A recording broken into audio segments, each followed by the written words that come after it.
ಸನ್ಮಾನ್ಯ ಅಧ್ಯಕ್ಷರೇ, ಅವಕಾಶ ಕೊಟ್ಟಿದ್ದಕ್ಕೆ ಧನ್ಯವಾದಗಳು.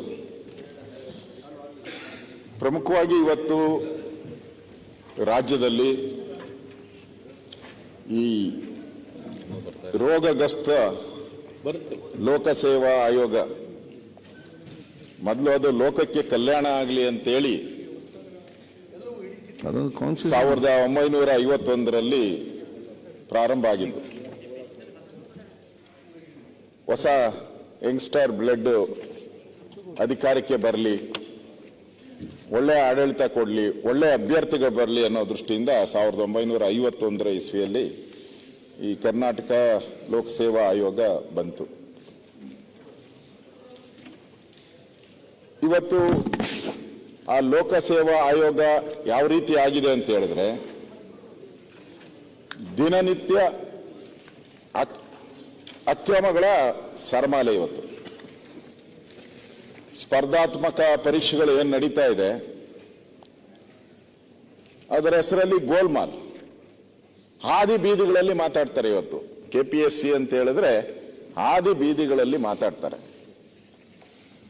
ಇವತ್ತು ನಾನು ಪ್ರಮುಖವಾಗಿ ಈ ಚರ್ಚೆ ತಂದಿರುವಂಥದ್ದು ಕರ್ನಾಟಕದ ಬಡ ವಿದ್ಯಾರ್ಥಿಗಳು, ಕನ್ನಡಿಗರಿಗೆ ಬರ್ತಾ ಅದೇನಾಗಿದೆ, ಕನ್ನಡಿಗರ ಸಂಖ್ಯೆನೇ ಕಡಿಮೆ ಆಗ್ತಾ ಇದೆ. KPSCಯಲ್ಲಿ ಯಾವ ಕಾರಣಕ್ಕೆ ಆಗ್ತಾ ಇದೆ ಅಂತ ನನಗೂ ಗೊತ್ತಿಲ್ಲ. ನಾನು ಅಂಕಿಅಂಶ ತಗೊಂಡೆ, ಬರ್ತಾ ನಮ್ಮ ಸಂಖ್ಯೆನೇ ಕಡಿಮೆ ಆಗ್ತಾ ಇದೆ ಕನ್ನಡಿಗರಿಗೆ. ಮತ್ತೆ ಅದರಲ್ಲೂ ಕೂಡ ಗ್ರೂಪ್ A, B ಈ ಪ್ರಮುಖ ಹುದ್ದೆಗಳೇನಿದೆ, ಈ ಹುದ್ದೆಗಳು ನನಗನ್ಸ್ತೈತೆ ನಾವ್ಯಾರೂ ಹೇಳಕ್ಕಾಗಲ್ಲ, ಆ ಪರಿಸ್ಥಿತಿ ಇದೆ. ಹೇಳ್ತೀನಿ ಈಗ ಅದನ್ನು. ಈ ಸಂಸ್ಥೆಯನ್ನ ಪ್ರಾರಂಭ ಮಾಡಿದ್ದು ಇದು ರಾಜಕೀಯ ಹಸ್ತಕ್ಷೇಪ ಇರಬಾರ್ದು, ಜಾತೀಯತೆ ಬರಬಾರ್ದು, ಧರ್ಮ ಬರಬಾರ್ದು, ಸ್ವತಂತ್ರವಾಗಿ ಒಂದು ಸಂಸ್ಥೆ. ನಾನು ಸ್ಥಳಕ್ಕೆ ಹೋಗಿ ಪರಿಶೀಲನೆ ಮಾಡಿದಾಗ 2ನೇ ಮಾಡಿ ರೂಮ್ ನಂಬರ್ 201, 2ನೇ ಮಾಡಿ, ನಾನು ಸುಮ್ಮನೆ ಹಂಗೆ ಹೇಳ್ಬಿಟ್ರೆ ನಂಬಲ್ಲ ಶಿವಲಿಂಗೇಗೌಡ್ರೆ, 2ನೇ ಮಾಡಿ ರೂಮ್ ನಂಬರ್ 201 ಅಲ್ಲಿ ಸಿಕಂದರ್ ಚೌಧರಿ ಬಿನ್ ಅಮುಜು ಸಾಬ್ 44 ವರ್ಷ, ಚವಳಡಿ ಗ್ರಾಮ, ಇಂಡಿ ತಾಲೂಕು, ವಿಜಯಪುರ, ಇವರ ಹೆಸರಿನಲ್ಲಿ ರೂಮ್ ಬುಕ್ ಆಗಿದೆ. ಈ ರೂಮ್ಗೆ ಬಂದು ಇಲ್ಲಿ ವ್ಯವಹಾರ ಮಾಡ್ತಾ ಇದ್ರು ಅಂತೇಳಿ ಪೊಲೀಸರು ಕಂಪ್ಲೇಂಟ್ ಆಗಿ ಅದ್ರ ಮೇಲೆ FIR ಆಗಿದೆ. ಅಧ್ಯಕ್ಷ, ಒಂದು FIR ಸಾಕಾಗಲ್ಲ, ಯಾಕಂದ್ರೆ ತಿರುಗಿ ನಂಬಲ್ಲ ಅದನ್ನ. 2ನೇ FIR ವಿಜಯನಗರದಲ್ಲಾಗಿದೆ. ವಿಜಯನಗರದಲ್ಲಿ 2ನೇ FIR ಆಗಿದೆ. ಅಲ್ಲಿ PDO ಪರೀಕ್ಷೆ ಇದೆ, ಅದನ್ನು FIR ಕಾಪಿ ಎಲ್ಲ ಇದೆ, ನಿಮ್ಗೆ ಕೊಡ್ತೀನಿ. ಕಾಪಿ ಬೇಕಾ ಅಧ್ಯಕ್ಷರು ಕೊಡ್ತೀರನ್ನಪ್ಪ? ನಾನು ಹೇಳಿದ್ದಾಯ್ತು, ಕೊಡು ಅಧ್ಯಕ್ಷರಿಗೆ, ಅದು ಕೊಡ್ತೀನಿ, ಇದು ಕೊಡ್ತೀನಿ. ವಿಜಯನಗರ ಪೊಲೀಸ್ ಸ್ಟೇಷನ್ ಇದು. ಆ ವಿಜಯನಗರ ಪೊಲೀಸ್ ಸ್ಟೇಷನ್ ಅಲ್ಲಿ ಇನ್ನೂ ಡೀಟೇಲ್ ಆಗಿದೆ. ವಿಜಯನಗರ ಪೊಲೀಸ್ ಸ್ಟೇಷನ್ ಇಲ್ಲಿ ದುಡ್ಡೆಲ್ಲ ಮೆನ್ಷನ್ ಮಾಡಿದ್ದಾರೆ. ಮೆಜೆಸ್ಟಿಕ್ ನಲ್ಲಿರುವ south western railway chief ticket inspector ಆಗಿ ಕೆಲಸ ನಿರ್ವಹಿಸುತ್ತಿರುವ ಗೋವಿಂದರಾಜು ಎಂಬಾತನು ವಿವಿಧ ಉದ್ಯೋಗಿಗಳಿಗೆ ನಡೆಯುವ KAS, PDO, ಗ್ರಾಮ ಲೆಕ್ಕಾಧಿಕಾರಿ ಇತರ ಸ್ಪರ್ಧಾತ್ಮಕ ಪರೀಕ್ಷೆಗಳನ್ನು ಬರೆಯುವ ಪರೀಕ್ಷಾರ್ಥಿಗಳನ್ನು ಮಧ್ಯವರ್ತಿ ಮುಖಾಂತರ ಮೋಸದಿಂದ ಅಕ್ರಮವಾಗಿ ಹಣ ಪಡೆದುಕೊಂಡು ಪರೀಕ್ಷೆಯಲ್ಲಿ ಪಾಸ್ ಮಾಡಿಸುವುದಾಗಿ ನಂಬಿಸಿ ಹಣ ಸಂಪಾದನೆ ಮಾಡುತ್ತಿರುವ ಬಂದ ಮಾಹಿತಿ. ಇದು FIR ರಿಪೋರ್ಟ್ ನಾನು ಹೇಳ್ತಾ ಇರೋದು, ಕಂಪ್ಲೇಂಟ್ ಅಲ್ಲ. ಪೊಲೀಸರು FIR ಹಾಕಿರೋದು ಅವ್ರ ಮೇಲೆ. ಅದರಲ್ಲಿ ಹೇಳ್ತಾರೆ, ಸ್ಪರ್ಧಾತ್ಮಕ ಪರೀಕ್ಷೆಗಳಲ್ಲಿ ತನಗೆ ಪರೀಕ್ಷೆಗೆ ಸಂಬಂಧಿಸಿದಂತ ಅಧಿಕಾರಿಗಳು ಪರಿಚಯವಿದ್ದು, ಯಾರು KPSC ಅವರು ನಮ್ಗೆ ಪರಿಚಯ ಇದ್ದು, ನಾನು ಪರೀಕ್ಷೆಯಲ್ಲಿ ಪಾಸ್ ಮಾಡಿಸಿ ಹುದ್ದೆ ಕೊಡಿಸುವುದಾಗಿ ಮಧ್ಯವರ್ತಿಗಳ ಮುಖಾಂತರ ನಂಬಿಸಿ PDO ಹುದ್ದೆಗೆ 25 ಲಕ್ಷ ರೂಪಾಯಿ. ನಂದಲ್ಲ ಕಂಪ್ಲೇಂಟ್ ನಂದಲ್ಲ, ಪೊಲೀಸ್ ಇಲಾಖೆಯವರು 25 ಲಕ್ಷ ಯಾವುದು PDOಗೆ ಅವ್ರ FIR ಅಲ್ಲಿ ಬರೆದಿರೋದು. ಅದಾದ್ಮೇಲೆ KS ಪ್ರಿಲಿಮಿನರಿ ಪರೀಕ್ಷೆಗೆ 50 ಲಕ್ಷ, KS ಪ್ರಿಲಿಮಿನರಿ ಪರೀಕ್ಷೆಗೆ 50 ಲಕ್ಷ ರೂಗಳನ್ನು ನೀಡುವಂತೆ ಮಾತಾಡಿಕೊಂಡು ಅವರಿಂದ OMR ಶೀಟ್ಗಳನ್ನು ತುಂಬಿಸಿ ಗೊತ್ತಿಲ್ಲದ ಪ್ರಶ್ನೆಗೆ ಅದು ಹೇಳ್ತೀನಿ, ಅದು ದೊಡ್ಡ ರಹಸ್ಯನೇ ಐತೆ. ರಹಸ್ಯ ಹೇಳ್ಬಿಟ್ರೆ ನಾವೆಲ್ಲ ನಡ್ಗೋಗ್ಬೇಕು. ಆ OMR ಪ್ರಶ್ನೆ ಪತ್ರಿಕೆ ಬರುತ್ತಲ್ಲ, ಅದರಲ್ಲಿ ದೊಡ್ಡ ಸ್ಕ್ಯಾಂಡ್ಲಿದೆ. ಅದನ್ನ ಅವರು ಇಷ್ಟಕ್ಕೆಲ್ಲ ಅವ್ರೇನ್ ಮಾಡಿದ್ದಾರೆ, ಅವರ ಮೊಬೈಲ್ ನಂಬರ್ಗಳು, ಖಾಲಿ ಚೆಕ್ಗಳು, ಇವರಿಂದ ಖಾಲಿ ಚೆಕ್ಕು ಇವೆಲ್ಲವನ್ನ ತೆಗೆದುಕೊಂಡು ಈಗ ಈ ಒಂದು ಪರೀಕ್ಷೆಯ ಒಂದು ವ್ಯವಹಾರಗಳನ್ನು ಮಾಡಿದ್ದಾರೆ. ಅಧ್ಯಕ್ಷರೇ, ಈಗ ಹೇಳಿ, ಈಗ ನಾನು ತೋರಿಸ್ನಲ್ಲ ಇಲ್ಲಿ ವ್ಯವಹಾರ ಆಗಿದೆ ಅಂತೇಳಿ FIR ಆಗಿದೆ. ಪೊಲೀಸರು FIR ಮಾಡಿರೋದು. ಮೆಂಬರ್ ಯಾರು ಮಾಡಿದಾರ? ಅದರಲ್ಲಿ ಮೆಂಬರ್ ಯಾರು ಮಾಡಿದಾರಾ? ಮೆಂಬರ್ ಇನ್ವಾಲ್ವ್ ಆಗಿದ್ದಾರೆ?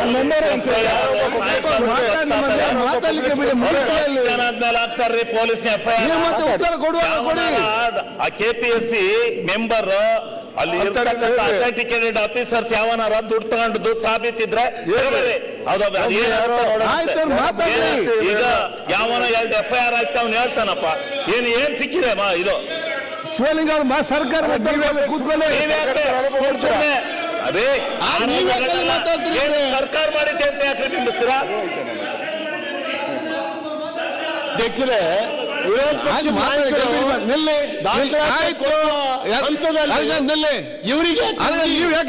ಸ್ವಲ್ಪ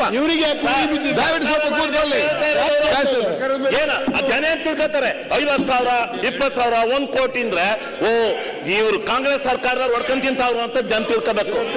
ಯಾವನ ಮಾಡಿದ್ರೆ ಹಿಡ್ಕೊಂಡು ಎದುರ್ತಾವ್ರೆ. ಏನು ಸೋಮ್ನೆ ಸರ್ಕಾರದ ಏನು ಘೋಷಣೆ ಮಾಡಕ್ಕೈತೆ ಅಂತ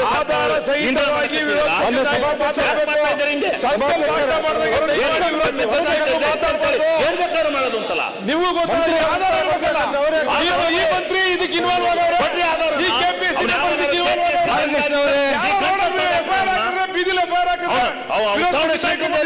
ಅರ್ಥ ಏನು? ಯಾವ ರೀತಿ ಇನ್ವಾಲ್ವ್ಮೆಂಟ್ ಐತೆ ಗೌರ್ಮೆಂಟ್ ಅಲ್ಲಿ ಅಂತ ಬಾಲಕೃಷ್ಣ ಅವರೇ, ಗೌರ್ಮೆಂಟ್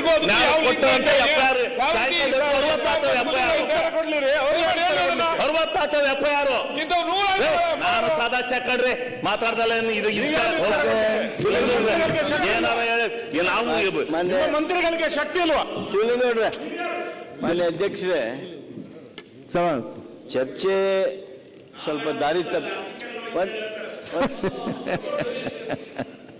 ಚರ್ಚೆ ಸ್ವಲ್ಪ ದಾರಿ ತಪ್ತಾ ಇದೆ. ಮಾನ್ಯ ವಿರೋಧ ಪಕ್ಷದ ನಾಯಕರು ತಮ್ಮ ಅಲಿಗೇಷನ್ ಮಾಡುವಾಗ ಅವ್ರಿಗೆಲ್ಲ ಅರ್ಥ ಆಗಿದ್ದು, ಇವರು ಸರ್ಕಾರದ ವಿರುದ್ಧ ಈ ಒಂದು ಆಪಾದನೆ ಮಾಡ್ತಾ ಇದ್ದಾರೆ ಅಂತ. ಅದನ್ನು ಅವರು ಸ್ಪಷ್ಟ ಮಾಡ್ತಾ ಹೇಳಬೇಕಾಗಿತ್ತು. ಲೋಕಸೇವಾ ಆಯೋಗ ಇದೊಂದು ಕಾನ್ಸ್ಟಿಟ್ಯೂಷನಲ್ ಬಾಡಿ.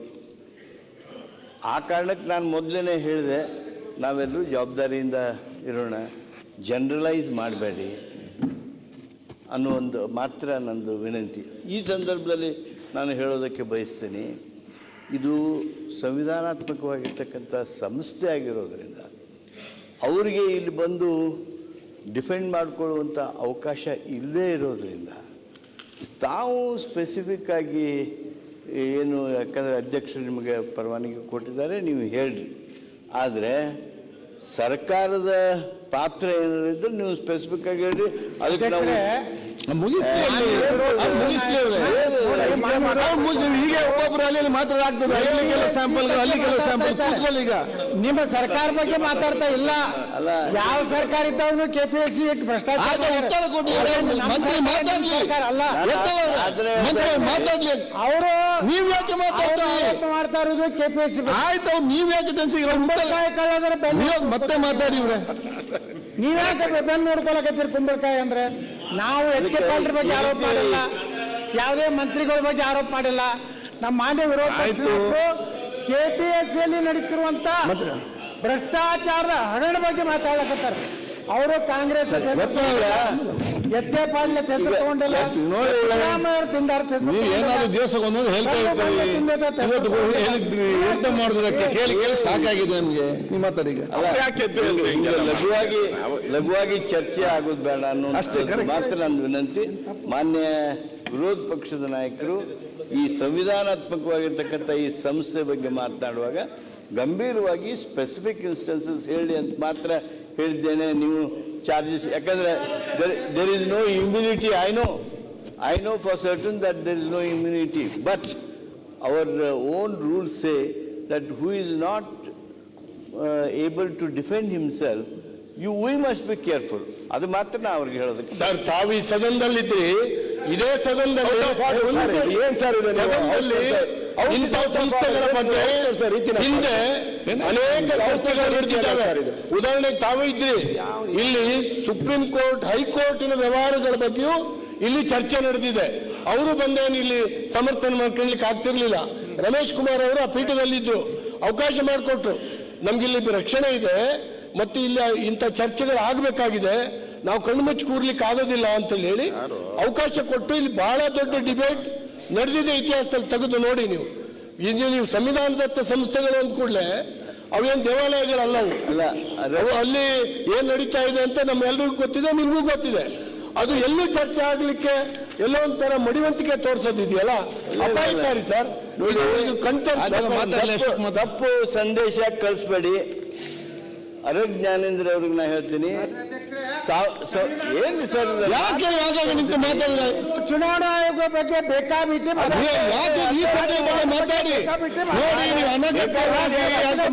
ಹೋಗ್ಬೇಡಿ.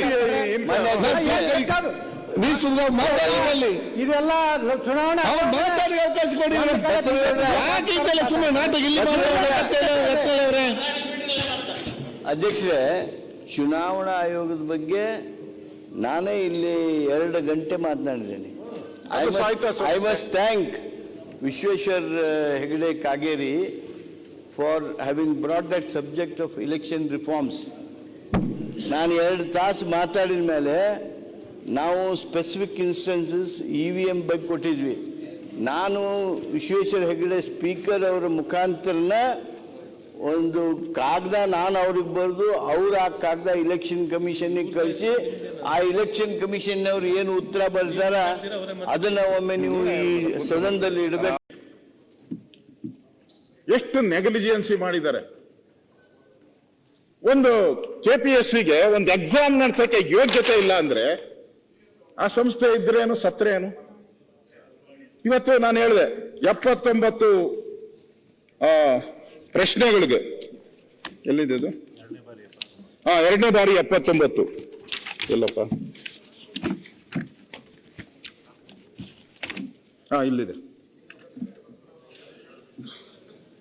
ಪ್ರಶ್ನೆ ಪತ್ರಿಕೆ ಓದ್ತೀನಿ. 79 ತಪ್ಪುಗಳು ಏನ್ ಮಾಡಿದ್ದಾರೆ ಅಂದ್ರೆ,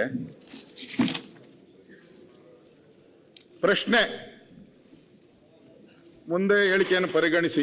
ಪ್ರಶ್ನೆ: ಭಾರತದಲ್ಲಿನ ನ್ಯಾಯಾಂಗ ವಿಮರ್ಶೆ. ಪ್ರಶ್ನೆ ಇದು, 4ಗೆ ಟಿಕ್ ಮಾಡ್ಬೇಕು. ಅದಕ್ಕೆ ನಾವು ಭಾರತದಲ್ಲಿ ನ್ಯಾಯಾಂಗ ವಿಮರ್ಶೆಯ ಅಧಿಕಾರವು ಸರ್ವೋಚ್ಚ ನ್ಯಾಯಾಲಯ ಮತ್ತು ಉಚ್ಚ ನ್ಯಾಯಾಲಯಗಳಿಗೆ ಇದೆ ಅಂತ ಇರ್ಬೇಕಾಯ್ತು. ಪ್ರಶ್ನೆ ಉಚ್ಚ ನ್ಯಾಯಾಲಯಗಳಿಗೆ ಇದೆ ಅಂತ. ಇವನೇನ್ ಮಾಡ್ದ? ಈ ಪ್ರಶ್ನೆಯಲ್ಲಿ ಅವರು ತಿದ್ದಿರೋದು, ಟ್ರಾನ್ಸ್ಲೇಟ್ ಮಾಡಿರೋದು ಕನ್ನಡಕ್ಕೆ, ಭಾರತದಲ್ಲಿನ ಸ್ವಾಯಿಕ ಪುನರಂ, ಭಾರತದಲ್ಲಿ ನ್ಯಾಯಾಂಗ ವಿಮರ್ಶೆ ಅಂತ ಇರೋದು ಇಲ್ಲಿ, ಭಾರತದಲ್ಲಿನ ಸ್ಥಾನಿಕ ಪುನರಂ ಅವರ ಲೋಕನ ವಿಮರ್ಶಿಸಿ ಅಧಿಕಾರವು ಉಚ್ಚ ನ್ಯಾಯಾಲಯದೊಂದಿಗೆ ಸರ್ವೋಚ್ಚ ನ್ಯಾಯಾಲಯ ಹೊಂದಿದೆ. ಟ್ರಾನ್ಸ್ಲೇಷನ್ ಹೆಂಗೆ? ಇದು ಏನಿರ್ಬೇಕಾಗಿತ್ತು? ಈ ಪ್ರಶ್ನೆ ಅವನು ಕನ್ನಡ ವಿದ್ಯಾರ್ಥಿ ಹೆಂಗೆ ಆನ್ಸರ್ ಮಾಡಬೇಕು? ನನಗೆ ಅರ್ಥ ಆಗಿಲ್ಲ. ನಾನು ಸಂಸ್ಕೃತ ಅನ್ಕಂಡೆ, ಆ ಸಂಸ್ಕೃತನೂ ಅಲ್ಲ, ನನಗೆ ಓದಕ್ಕಾಗ್ತಾ ಇಲ್ಲ ಇದು.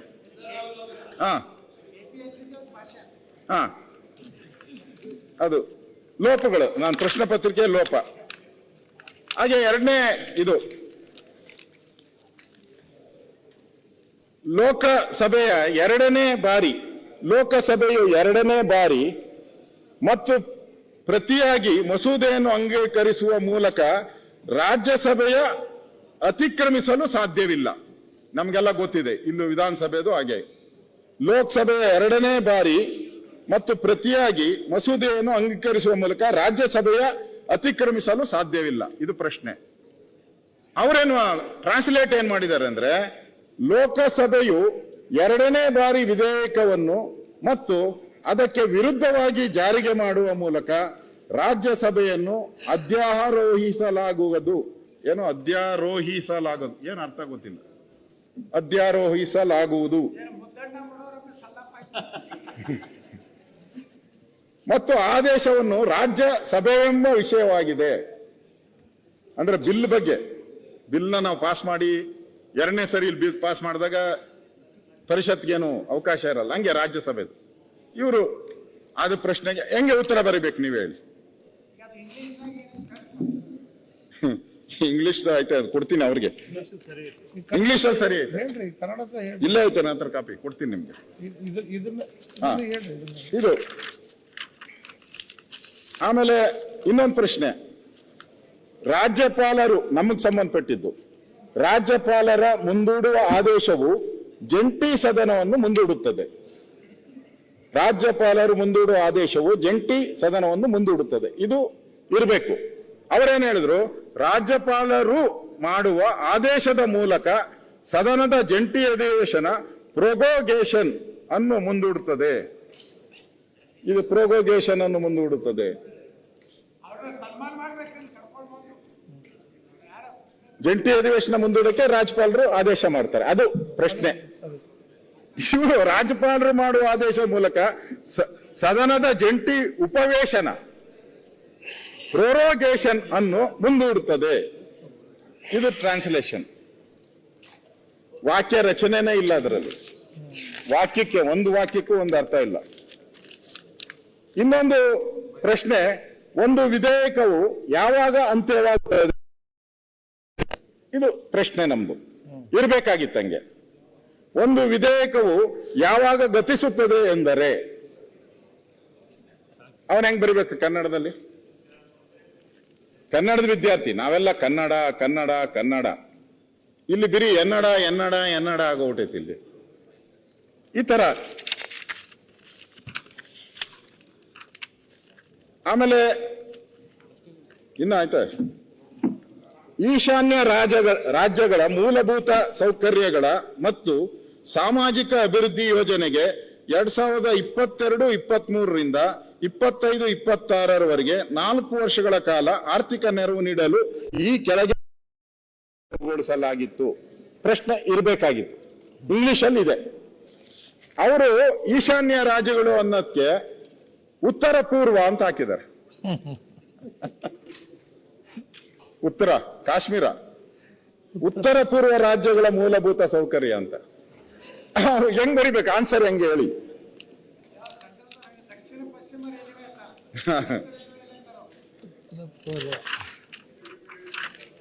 ಅದೇ ರೀತಿ ವಿಶ್ವಸಂಸ್ಥೆ ಒಂದು ಇದೆ ನೋಡಿ ಪ್ರಶ್ನೆ. ವಿಶ್ವಸಂಸ್ಥೆ ಅಭಿವೃದ್ಧಿ ಕಾರ್ಯಕ್ರಮ ಅಂತ ಇರಬೇಕು. ವಿಶ್ವಸಂಸ್ಥೆಯ ಅಭಿವೃದ್ಧಿ ಕಾರ್ಯಕ್ರಮ ಪ್ರಶ್ನೆ. ಸಂಯುಕ್ತ ರಾಷ್ಟ್ರಗಳ ಅಭಿವೃದ್ಧಿ ಕಾರ್ಯಕ್ರಮ. ಸಂಯುಕ್ತ ರಾಷ್ಟ್ರ ಯಾವುದು? ಇಲ್ಲಿ ವಿಶ್ವಸಂಸ್ಥೆ ಅಂತ ಇರೋ ಕಡೆ ಸಂಯುಕ್ತ ರಾಷ್ಟ್ರ ಅಂತ ಹಾಕಿದ್ದಾರೆ. ಸಂಯುಕ್ತ ಇಲ್ಲೂ ಅಷ್ಟೇ, ವಿಶ್ವಸಂಸ್ಥೆ ಶೈಕ್ಷಣಿಕ ವಿಜ್ಞಾನ ಮತ್ತು ಸಾಂಸ್ಕೃತಿಕ ಅಂತ ಇರೋ ಕಡೆ ಸಂಯುಕ್ತ ರಾಷ್ಟ್ರದ ಶೈಕ್ಷಣಿಕ ವಿಜ್ಞಾನ ಮತ್ತು ಸಾಂಸ್ಕೃತಿಕ ಸಂಘಟನೆ. ಇದು ಈ ತರ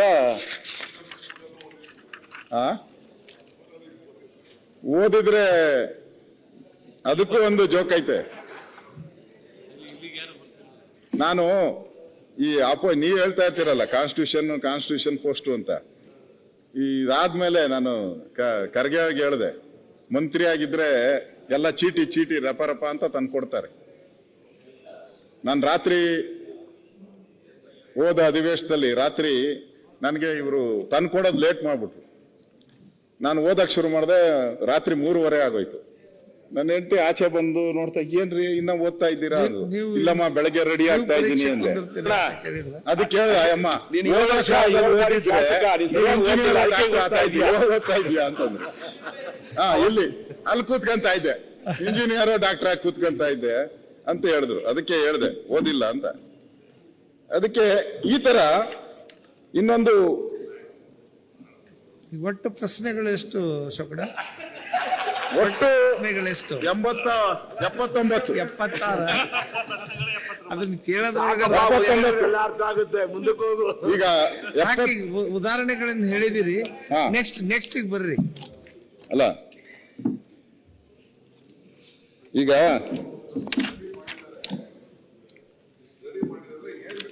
ಹೌದು ಸರ್, ಇವತ್ತು ಸದನನ ಮುಗೀತು ಸರ್. ಅವ್ರು 76 ಏನೋ ಅದಾವ. Leader of the house.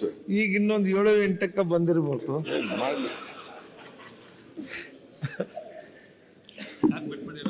ಅಷ್ಟೇ ಇನ್ನು ಬೇರೆ ಇದು ಅದ್ರಾಗ ಬೇರೆ ಅಕ್ಕಾರ ನೋಡಿ ಸನ್ಮಾನ್ಯ ಅಧ್ಯಕ್ಷರೇ, ಆಗ್ಬಿಟ್ಟ.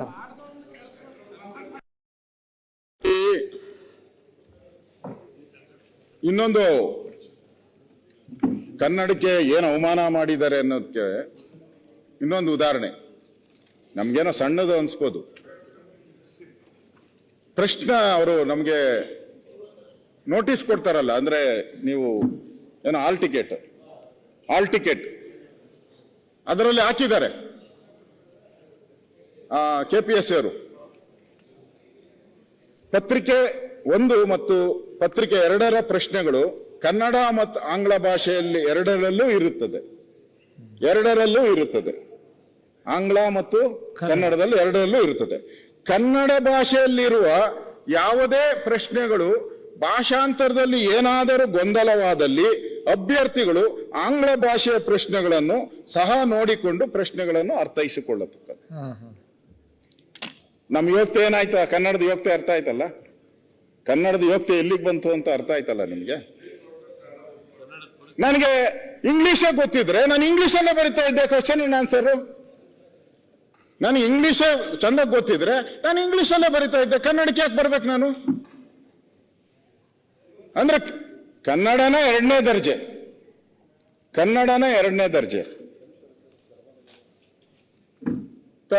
ಮಾಡಿದ್ದಾನೆ. ನೀವೇನ್ ಕ್ರಮ ತೆಗೆದುಕೊಂತೀರ ಅವನ ಮೇಲೆ? ನಮ್ಮ ಕನ್ನಡದ ಬಗ್ಗೆ ವಾತಾವರಣ ಸರಿ ಇಲ್ಲ.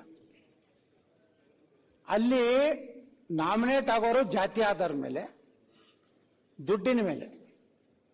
ಯಾವ ಜಾತಿಯವ ಮೆಂಬರ್ ಆಗ್ತಾನ ಅವ ತನ್ನ ಜಾತಿಯವ್ರನ್ನ ಅಲ್ಲಿ ಸಿಲೆಕ್ಷನ್ ಮಾಡೋದು ಒಂದು ಧರ್ಮ ಅಷ್ಟೇ. ಅಲ್ಲಿ ಮೆರಿಟ್ ಆಗಲಿ, ಪಾಪ ಹಳ್ಳಿಗಾಡಿನ ಜನ ಬಂದಂಥವ್ರಿಗೆ ಅವಕಾಶ ಸಿಗೋದಾಗಲಿ ಸಾಧ್ಯ ಇಲ್ಲ. ಯಾಕಂದ್ರೆ ಇವರು ಕನ್ನಡ ಮತ್ತು ಇಂಗ್ಲಿಷ್ ಇವು ಎರಡು ಏನಿದೆಯಲ್ಲ, ಮೊದಲ ಈಗಾಗಲೇ ಹೇಳಿದ್ರೆ ನಮ್ಮ ವಿರೋಧ ಪಕ್ಷ ನಾಯಕರು ಮೂಲ ಕನ್ನಡದಲ್ಲಿ ಪ್ರಶ್ನೆಯನ್ನು ತಯಾರು ಮಾಡಬೇಕು, ಅದನ್ನ ತುರ್ಜಿಮೆಯನ್ನ ಇಂಗ್ಲಿಷ್ನಲ್ಲಿ ಮಾಡಬೇಕು. ಇಲ್ಲಿ ಏನಾಗ್ತಾ ಇದೆ, ಅಲ್ಲಿರುವಂತ ಮೆಂಬರ್ ಸೆಕ್ರೆಟರಿ ಬಹಳ ಪ್ರಾಮಾಣಿಕ ಬಂದ್ರು ತೊಂದರೆಯಲ್ಲಿ ಆ ಮನುಷ್ಯ ಅವ್ರನ್ನ ಇಟ್ಕೋದೇ ಇಲ್ಲ. ಒಬ್ಬ ಅಧಿಕಾರಿ ನಂತರ ಅವ್ರ ಹೊಟ್ಟೆ KPSC ಇರುವಂತ ತಂಡ ಏನಿದೆ ಅಲ್ಲ, ನಾವು ಎಷ್ಟೋ ಸಲ ಬರ್ತಾರೆ. ನಾವು MLA ಅಂದ ಮೇಲೆ ನಾವು ಹಿಂದೆ MP ಇದ್ದಾಗ ಹೋಗಿದ್ದೀವಿ ಒಬ್ಬ KPSC ಮೆಂಬರ್ ಮನೆಗೆ ವ್ಯವಹಾರ ಮಾಡ್ಲಿಕ್ಕೆ ಹೋಗ್ಬೇಕಲ್ಲ. ಅಟ್ಟೆ ಅಲ್ಲೇನು ಪ್ರಾಮಾಣಿಕರದಾರ ಬಡವರು ಅದಾರ ಅವು ಏನಿಲ್ಲ. ಅಧ್ಯಕ್ಷರು ಇವತ್ತು ಸಾಕಷ್ಟು ನೇಮಕಾತಿಗಳು ಇವರು ಮಾಡುವಂತ ತಪ್ಪುಗಳಿಂದ ಇವತ್ತು ನೋಡ್ರಿ ಅಧ್ಯಕ್ಷರೇ, ಈಗಾಗಲೇ ನಮ್ಮ ವಿರೋಧ ಪಕ್ಷ ನಾಯಕರಿಂದ 2 ಲಕ್ಷ ಜನ ಅವರು ಎಲ್ಲೋ ಟ್ರೈನಿಂಗ್ ಕೋಚಿಂಗ್ ಕ್ಲಾಸಸ್ ಅದಾವೆ, ಧಾರವಾಡದಲ್ಲೋ ಬಿಜಾಪುರದಲ್ಲೋ. ಆ ಕೋಚಿಂಗ್ ಕ್ಲಾಸ್ನಲ್ಲಿ ಬಡವರು ಆ ಹಳ್ಳಿಯಿಂದ ಬಂದು ಅಲ್ಲಿ ಕೋಚಿಂಗ್ ತಗೊಂಡು, ಅಧ್ಯಕ್ಷರು ಒಮ್ಮೊಮ್ಮೆ ಅವ್ರು ಊಟ ಎಲ್ಲಿ ಮಾಡ್ತಾರೆ ಗೊತ್ತೈತೆ ಅಧ್ಯಕ್ಷರೇ? ಎಲ್ಲರೇ ಅನ್ನದಾಸೋಹ ನಡೆದಿದ್ರೆ, ಎಲ್ಲರೂ ಗಣಪತಿ ಕಾರ್ಯಕ್ರಮ ನಡೆದಿದ್ರೆ, ಎಲ್ಲರೇ ನಾಡದೇವಿ ಕಾರ್ಯಕ್ರಮ ನಡೆದಿದ್ರೆ ಅಲ್ಲಿ ಹೋಗಿ ಊಟ ಮಾಡ್ತಾರೆ. 1000-2000 ಜನ ಒಂದೊಂದು. ಈ ಶ್ರಾವಣ ಮಾಸದಲ್ಲಿ ನಮ್ಮ ಕಡೆ ಎಲ್ಲ ಡೈಲಿ ಅನ್ನಪ್ರಸಾದ ಇರ್ತದೆ. ಅಲ್ಲಿ ಹೋದ್ರೆ ಸಾವಿರಾರು ಹುಡುಗರು ಬರ್ತಾರೆ. ಅಂದ್ರೆ ಅಷ್ಟು ಬಡತನದಿಂದ ಹಗಲು ರಾತ್ರಿ ಕಣ್ಣಿಗೆ ಎಣ್ಣೆ ಹಾಕೊಂಡು ಅಧ್ಯಯನ ಮಾಡಿದ್ಮೇಲೆ ಅವರಿಗೆ ನ್ಯಾಯ ಸಿಗಲಾರ್ದನೆ ವ್ಯವಸ್ಥಿತವಾಗಿ ಕರ್ನಾಟಕದಲ್ಲಿರುವಂತಹ ನಮ್ಮ ಪ್ರತಿಭೆಗಳನ್ನ ಇವತ್ತು ನೇಮಕಾತಿಯಲ್ಲಿ ಆಗ್ತಾ ಇಲ್ಲ. ಇದೊಂದು ಹೆಂಗ ನಮ್ಮ ಸಿದ್ದರಾಮಯ್ಯನವ್ರು ಮಾಡ್ಯಾರಲ್ಲ, ತಾಳಿ ಭಾಗ್ಯ ಅಂತ ಇದೆ, ತಾಳಿ ಭಾಗ್ಯ ಕಾರ್ಯಕ್ರಮ ಇದ್ದಂಗಿದೆ. ಆ ವರನ್ನ ಕಾಂಟ್ಯಾಕ್ಟ್ ತಗೋತಾರೆ. ನೀನು KS ಅಧಿಕಾರಿನ ಮಾಡ್ತೀವಿ, ನನ್ನ ಮಗಳನ್ನ ಆಗ್ಬೇಕು. ಅವ್ರ ಅಧಿಕಾರಿ ಮಗಳರು ಇರ್ಬೋದು, ರಾಜಕಾರಣಿ ಮಗಳರು ಇರ್ಬೋದು, ಅವರು ಇಲ್ಲೆಲ್ಲ ಈಗ ಹೇಳಿದ್ರಲ್ಲ ರೇಟ್ ಏನೇನಿದೆ ಅಂತೇಳಿ. ಇದೇನಾದ್ರು ನೋಡಿ ಅಧ್ಯಕ್ಷರೇ, ಇವತ್ತು ನಾವು ಕಾಂಗ್ರೆಸ್ ಬಿಜೆಪಿ ಅಂತಲ್ಲ, ನಮ್ಮ ಪಕ್ಷದಾಗಿದ್ದಾಗೂ ಆಗೈತೆ. ಇವೇನು ಸ್ವಾಯತ್ತ ನೀವು ಸಂಸ್ಥೆ ಅಂತಿರಲ್ಲ, ಇಲ್ಲಿ ನೇಮಕಾತಿ ಆಗೋದೇ ದುಡ್ಡದ ಮೇಲೆ. ಅದು ಪೊಲ್ಯೂಷನ್ ಬೋರ್ಡ್ ಇರ್ಬೋದು, KPSC ಇರ್ಬೋದು, ಮತ್ತು ಅವ್ರ ದುಡ್ಡು ಕೊಟ್ಟು ಬಂದ್ಮೇಲೆ ಅವರು ಅಲ್ಲಿ ಹಣ ಸಂಪಾದನೆ ಮಾಡಬೇಕಲ್ಲ. ಈ ರೀತಿ ಉದ್ದೇಶಪೂರ್ವಕವಾಗಿ, ಮತ್ತು ಅವ್ರು ಯಾರ್ದು ಕಂಟ್ರೋಲ್ ಇಲ್ಲ ಅಂತ ಹೇಳ್ತೀರಿ. ಅವ್ರ ನಿಯಂತ್ರಣ ಮಾಡುವಂತದನ್ನ ಅಧಿಕಾರ ಇಟ್ಕೋಬೇಕಲ್ಲ ಸರ್ಕಾರ. ಈಗ ನಾವು ಸುಪ್ರೀಂ ಕೋರ್ಟ್ ಬಗ್ಗೆ ಕಾವೇರಿ ವಿಚಾರದಲ್ಲಿ ನಾನೇ ವಿಧಾನ ಪರಿಷತ್ನಲ್ಲಿ ಮಾತಾಡಿದೆ. ಸುಪ್ರೀಂ ಕೋರ್ಟ್ ಏನ್ ಬೇಕಾದ್ರೂ ತೀರ್ಪು ಕೊಟ್ಟರೆ ಕನ್ನಡ ನೀರು ಬಿಡು ಅಂತ ಹೇಳ್ಬಿಟ್ರೆ, ಅದನ್ನಂತ ಚರ್ಚೆ ನಾವು ಮಾಡಿದಾಗ KPSC ಬಗ್ಗೆ ಇದೊಂದು ಯಾವುದೇ ಪಕ್ಷದ ಯಾವುದೇ ಸರ್ಕಾರದ ಅಧೀನದಲ್ಲಿ ಇಲ್ಲ ಅಂದಮೇಲೆ ಅದರ ನಿಯಂತ್ರಣ ಮಾಡುವ ಅಧಿಕಾರ ನಮ್ಮ ಈ ಒಂದು ಸದನಕ್ಕಿದೆ.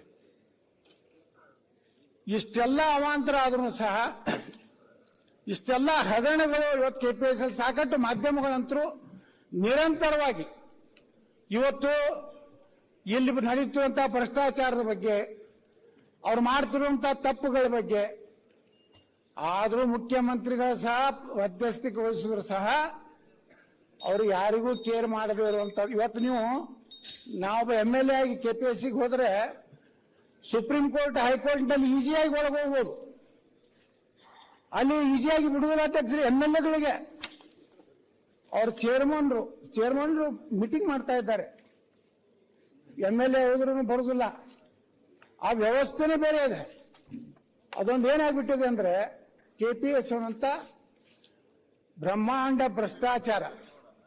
ಇವತ್ತು ಇದು ತಡೆ ಹಿಡಿಬೇಕು. ಪ್ರಾಮಾಣಿಕ ಯಾವ ರೀತಿ ಇವತ್ತು ನಾವು ಶಿಕ್ಷಕರನ್ನು, ನಾವು ಗೋವಿಂದಗೌಡರಿದ್ದಾಗ, ಈ ರಾಜ್ಯದ ಶಿಕ್ಷಣ ಮಂತ್ರಿಗಳಿದ್ದಾಗ, ಇವತ್ತು ಗೋವಿಂದಗೌಡರನ್ನ ಎಲ್ಲಾ ಶಿಕ್ಷಕರು ನೆನಪು ಮಾಡ್ಕೋತಾರೆ.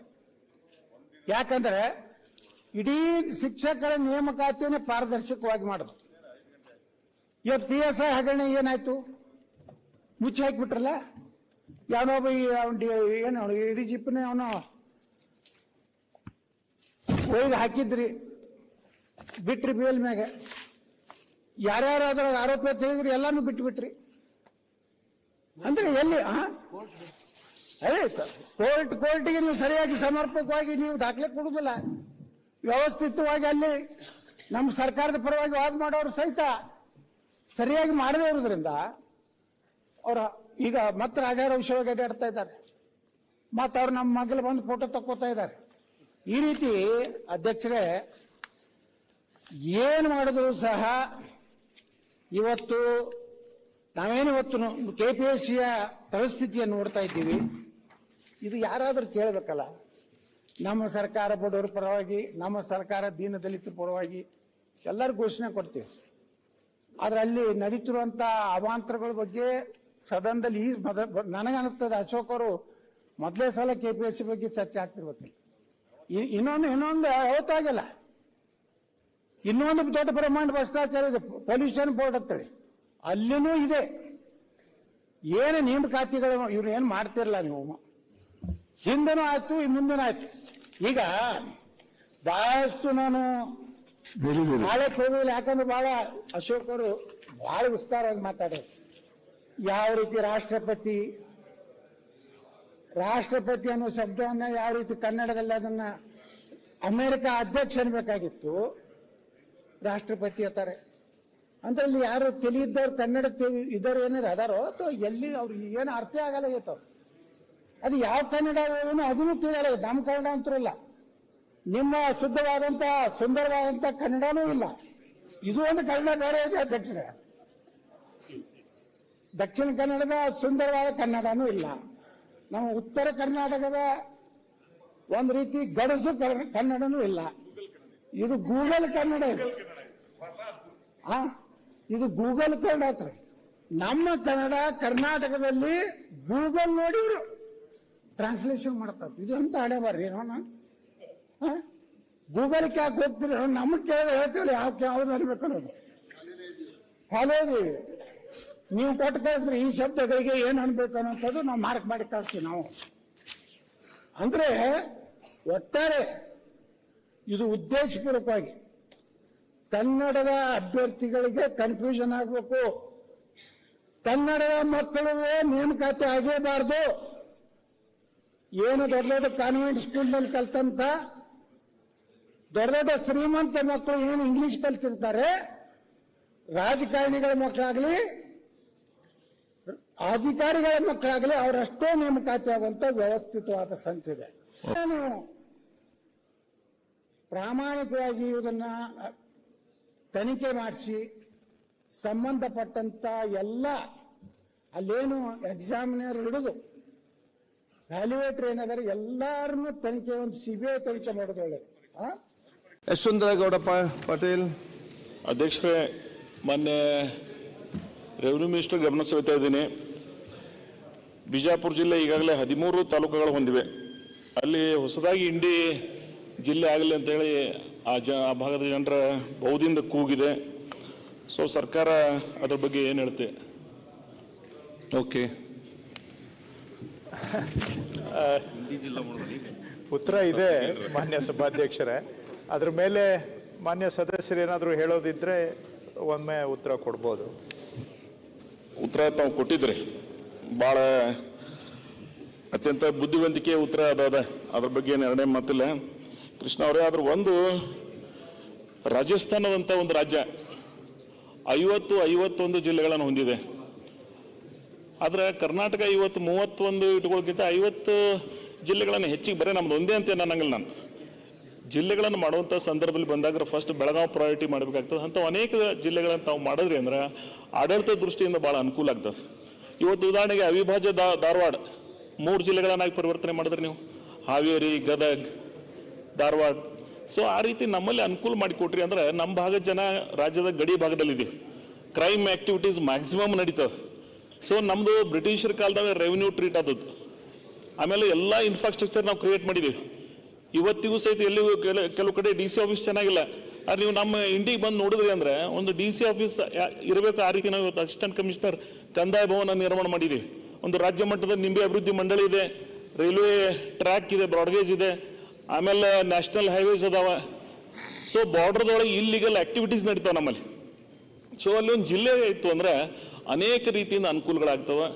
ಆ ಭಾಗ ಇಂಡಿ ಸಿಂಧಿ ಭಾಗ ನಿಮ್ಗೆ ಹೇಳ್ತೀವಿ, ಆರ್ಟಿಕಲ್ 371 ವಂಚಿತರಾದೀವಿ ನಾವು. ಇವತ್ತು ನಮ್ಮ ಪಕ್ಕಕ್ಕೆ ಅಫ್ಜಲ್ಪುರ್, ಆಳಂದ್ ಏನೇನು ಬೆನಿಫಿಟ್ ಸಿಗ್ತದೆ ಜೇವರ್ಗಿಗೆ ನಮಗೆ ಸಿಗೋದಿಲ್ಲ.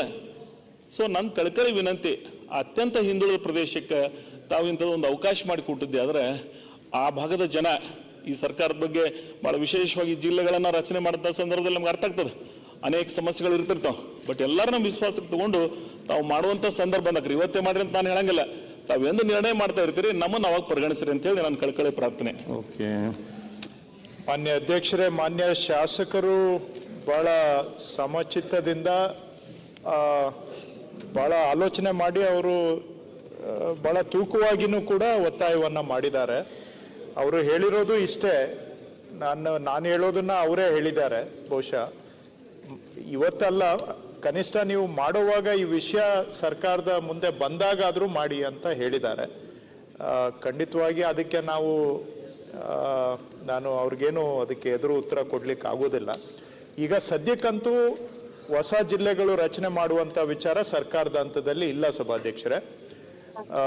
ಒಂದೆರಡು ಕಡೆ ಈ ರೀತಿ ವಿಷಯ ಇದೆ, ಬೇಡಿಕೆನೂ ಇದೆ ಒಂದೆರಡು ಕಡೆ ರಾಜ್ಯದಲ್ಲಿ. ಆದರೆ ಕೇಂದ್ರ ಸರ್ಕಾರನೂ ಸಹ ಈ